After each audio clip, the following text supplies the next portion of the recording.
पुनरुत्थान काळातील 5वा रविवार, वर्ष 3. ख्रिस्ताठाई माझ्या प्रिय बंधूंनो आणि भगिनींनो, मृत्यूच्या बिछाण्यावर शेवटची घटका मोजणाऱ्या वडिलांना आपल्या मृत्यूची चाहूल लागल्यानंतर त्यांनी आपल्या तिन्ही मुलांना एकत्र बोलावलं. आपली शेवटची इच्छा त्यांना बोलून दाखवली. मुलांनो, आपल्या कुटुंबाविषयी आपल्या गाव परिवारामध्ये नेहमी चांगलंच बोललं जातं. आपण कोणाच्या अध्यात नाही, मध्यात नाही. कुटुंबामध्ये कोणत्याही प्रकारचे हेवेदावे नाहीत. आपण आपल्या कुटुंबामध्ये कोणाविषयी कधी निंदा, टीका, चर्चा करत नाहीत.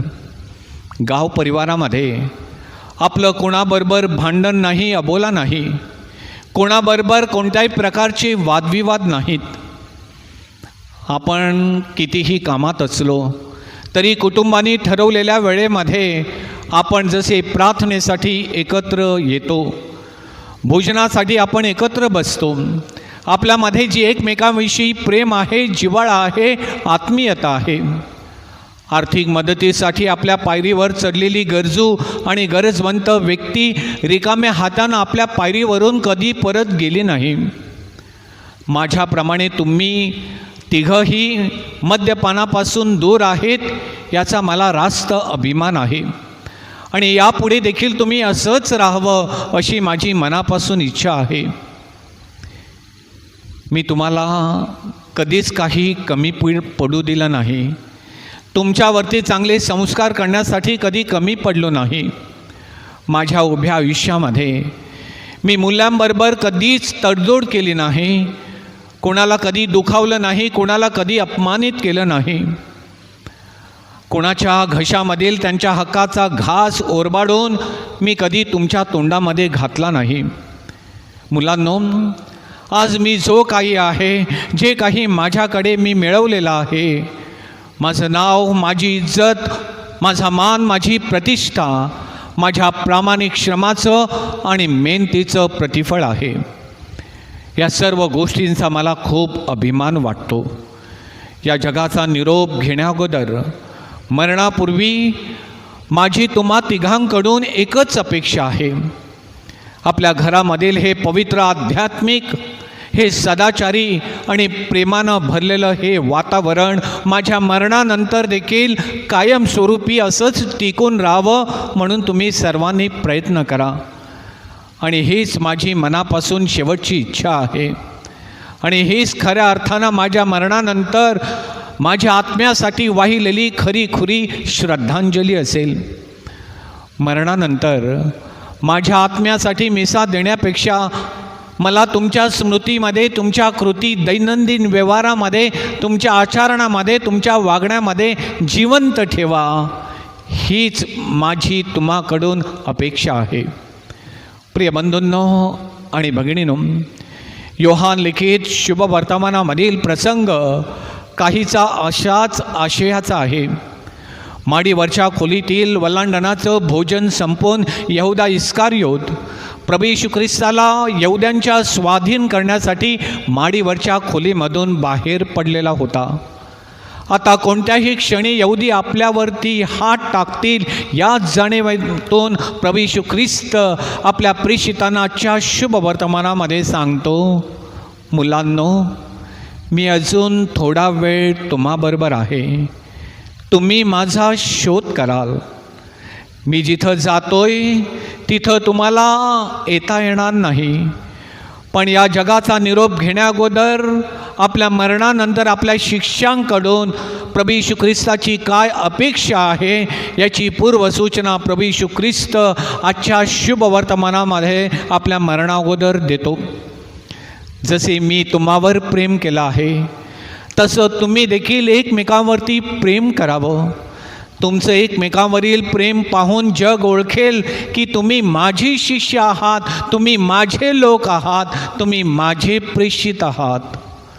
मोशेकरवी परमेश्वरानं इस्रायल जनतेसाठी आज्ञा दिलेल्या होत्या. मग प्रभू येशू ख्रिस्तानं आपल्या शिष्यांना आजच्या शुभवर्तमानामध्ये ही नवीन आज्ञा का दिली? अभ्यासकांच्या मते 3 कारणं पुढे केलेली आहेत. त्यामधील पहिलं कारण म्हणजे प्रभू येशू ख्रिस्त आपला पृथ्वीवरील प्रवास संपवणार होता आणि फारच थोडा वेळ प्रभू येशू ख्रिस्त प्रेषितांच्या समवेत राहणार होता. शिष्यांमध्ये आपल्यामध्ये सर्वात मोठा कोण? प्रभू येशू ख्रिस्तानंतर हा सगळा कारभार, हा सर्व व्यवहार पाहायचा कोणी? आणि प्रत्येकाला वाटत होतो मी श्रेष्ठ आहे.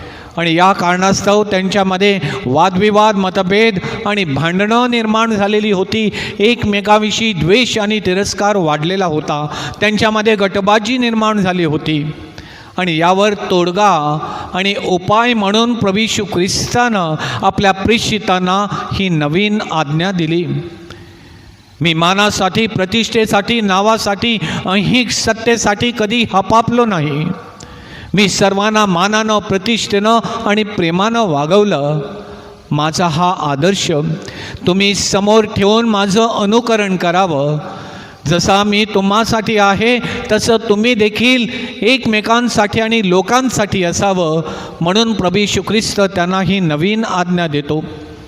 ही नवीन आज्ञा देण्याचं दुसरं कारण म्हणजे प्रभू येशू ख्रिस्ताच्या सहवासामध्ये हे प्रेषित नेहमी होते आणि अवतीभवती प्रभू येशू ख्रिस्ताला नेहमीच पाहण्याची सवय त्यांना लागलेली होती. आणि ख्रिस्त आता निघून जाणार आहे, म्हणून प्रभू येशू ख्रिस्त म्हणतो तुम्ही माझा शोध कराल. श्रद्धावंतांसाठी, प्रभू येशू ख्रिस्तावरती विश्वास ठेवणाऱ्यांसाठी प्रभू येशू ख्रिस्ताची ही शारीरिक उपस्थिती महत्त्वाची होती. ख्रिस्तावर विश्वास ठेवणारे भाविक ख्रिस्तापासून दूर जाऊ नयेत, ते परक्यांच्या मागे लागू नयेत, ते परक्यांच्या मागे धावू नयेत. लोकांसाठी आपल्या उपस्थितीची उणीव भरून काढण्याची जबाबदारी या नवीन आज्ञेद्वारे प्रभू येशू ख्रिस्तानं आजच्या शुभवर्तमानामध्ये आपल्या प्रेषितांवरती सोपवली. या प्रेषितांची श्रद्धा, त्यांचा विश्वास पाहून, प्रेषितांचे एकमेकांवरील प्रेम पाहून, त्यांचं वागणं, बोलणं आणि लोकांसाठी त्यांच्यामध्ये असलेली ती तळमळ आणि कळकळ पाहून भाविकांना प्रभू येशू ख्रिस्ताच्या उपस्थितीची उणीव भासणार नाही, या हेतूनं प्रभू येशू ख्रिस्तानं आपल्या प्रेषितांना ही नवीन आज्ञा दिली. आणि तिसरं कारण म्हणजे या प्रेषितांना प्रभू येशू ख्रिस्तानं एकत्र आणलं होतं. त्यांची आध्यात्मिक जडणघडण करून त्यांना एकत्र ठेवलं होतं आणि ती संपूर्ण जबाबदारी प्रभू येशू ख्रिस्त पार पाडत होता. आणि यापुढे प्रभू येशू ख्रिस्तानंतर हे सर्व प्रेषित एकत्र राहावेत, त्यांनी एकत्र कार्य करावं, म्हणून प्रेषितांना उत्तेजित आणि प्रेरित करण्यासाठी प्रभू येशू ख्रिस्त आजच्या शुभवर्तमानामध्ये त्यांना नवीन आज्ञा देतो. बंधूंनो आणि भगिनींनो, प्रभू येशू ख्रिस्ताच्या मरणानंतर प्रभूच्या आज्ञेप्रमाणे प्रेषिताने केलं. ते स्वतः प्रति ख्रिस्त बनले. आजच्या पहिल्या वाचनामध्ये पौल आणि बर्नबा प्रभू येशू ख्रिस्ताचा संदेश घेऊन लोकांपर्यंत जात आहेत.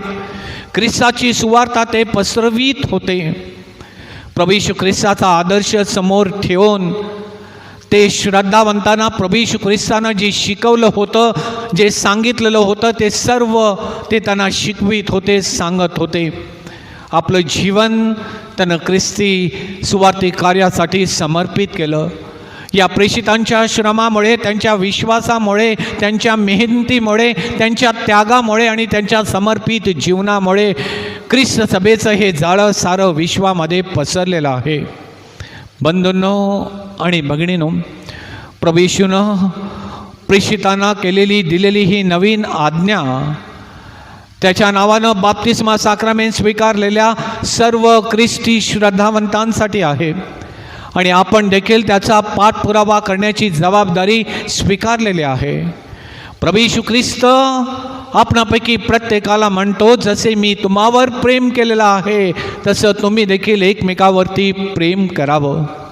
बंधूंनो आणि भगिनींनो, ख्रिस्तासारखं दुसऱ्यावरती प्रेम करण्यासाठी सर्वप्रथम ख्रिस्त समजणं त्या ख्रिस्ताला अंतर्बाह्य जाणून घेणं, ओळखणं, त्याच्या प्रेमाचं रूप आणि स्वरूप, त्या प्रेमाची खोली, व्याप्ती आणि महानता किती मोठी आहे याची जाणीव सर्वप्रथम स्वतःला करून देणं अतिशय महत्त्वाचं आहे. ज्याला ख्रिस्त कळलेला आहे, ज्याला प्रभू येशू ख्रिस्त समजलेला आहे, ज्यानं प्रभू येशू ख्रिस्ताला ओळखलेला आहे, तो श्रद्धावंत ख्रिस्ताप्रमाणे राहू शकतो, ख्रिस्ताप्रमाणे वागू शकतो, इतरांना ख्रिस्तासारखं प्रेम देऊ शकतो, प्रभूची आज्ञा पाळू शकतो. बंधूंनो आणि भगिनींनो, जे भाविक आपल्या बंधू भगिनीवर, शेजाऱ्यावरती, आपल्या रक्ताच्या नात्यावरती प्रेम करू शकत नसतील, त्यांच्याबरोबर प्रेमानं राहू शकत नसतील, अशा व्यक्तीनं समजावं की प्रभू येशू ख्रिस्त हा आपल्याला समजलेलाच नाही, ख्रिस्ताला आपण खऱ्या अर्थानं ओळखलेलंच नाही. ख्रिस्ती धर्म स्वीकारून एवढी वर्ष झाली, परंतु माझ्या जीवनाच्या प्रवासामध्ये माझी या प्रभू ख्रिस्ताशी कधी भेटच झाली नाही, त्या ख्रिस्तापर्यंत मी कधी पोचलोच नाही. हे नम्रपणे कबूल करण्यात आणि मान्य करण्यात कोणीही कमीपणा मानू नये. ख्रिस्ताच्या प्रतिरूपाप्रमाणे, त्या परमेश्वराच्या प्रतिरूपाप्रमाणे घडलेल्या माणसावरती, ज्याच्यामध्ये परमेश्वराचा पवित्र आत्मा आहे, समोर दिसणाऱ्या माणसावरती आपण प्रेम करू शकत नसतील तर न दिसणाऱ्या परमेश्वरावरती प्रेम करणं आपल्याला शक्य नाही. बंधूंनो आणि भगिनींनो, आजच्या शुभवर्तमानाच्या शेवटी प्रभू येशू ख्रिस्त अतिशय महत्त्वाचं विधान करतो. तुमचं एकमेकावरील प्रेम पाहून सर्व लोक ओळखतील की तुम्ही माझी शिष्य आहात.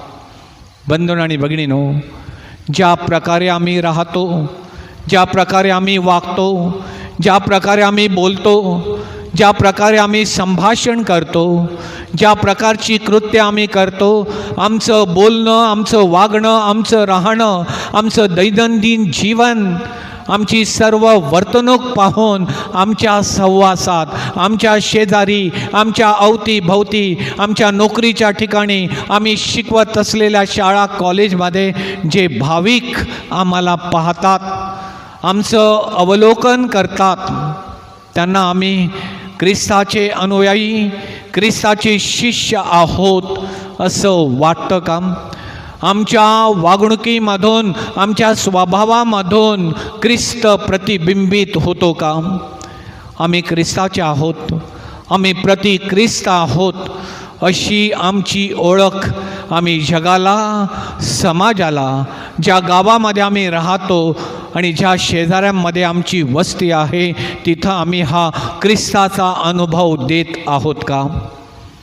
मी अमुक आहे, मी तमुक आहे, अमुक क्षेत्रामध्ये मग अमुक हुद्द्यावरती आहे, पदावरती आहे असं कोणी सांगू नये, असं कोणी बोलू नये. ही आपली खरी ओळख नाही. माझं पद म्हणजे माझी ओळख नाही. माझ्या समाजामधील स्थान आणि माझा दर्जा ही माझी खरी ओळख नाही. तर या प्रभू येशू ख्रिस्ताला माझ्या जीवनामध्ये अंगीकारण्यात, त्याची आज्ञा, त्याची शिकवण माझ्या दैनंदिन व्यवहारामध्ये आणण्यातच माझ्या ख्रिस्ती जीवनाचं खरं सार्थक आहे, मर्म आहे. ख्रिस्ताप्रमाणे राहण्याचा, वागण्याचा आपणापैकी प्रत्येकानं अगदी मनापासून निश्चय केला तर आजच्या दुसऱ्या वाचनामध्ये सांगण्यात आलेलं आहे, प्रकटीकरणाच्या पुस्तकामध्ये नमूद करण्यात आलेलं आहे की या पृथ्वीवरती नवे आकाश, नवी पृथ्वी, नवी पवित्र नगरी, नवी पवित्र जेरुसलेम, प्रेमाची ती नगरी या पृथ्वीवरती आल्या वाचून राहणार नाही. मग एक राष्ट्र दुसऱ्या राष्ट्राच्या विरोधात जाणार नाही. माणूस माणसाचा शत्रू आणि वैरी बनणार नाही. धर्माच्या नावाखाली कोणत्याही प्रकारचं राजकारण या पृथ्वीवरती घडणार नाही. एकदा का माणसाचं मन, त्याचं हृदय आणि अंतःकरण प्रेमानं आणि प्रीतीनं भरलं आणि व्यापलं की कोणी कोणाविरुद्ध कोणाला भडकवणार नाही, चिथवणार नाही आणि कोणी कोणाचा स्वार्थ कधी पाहणार नाही.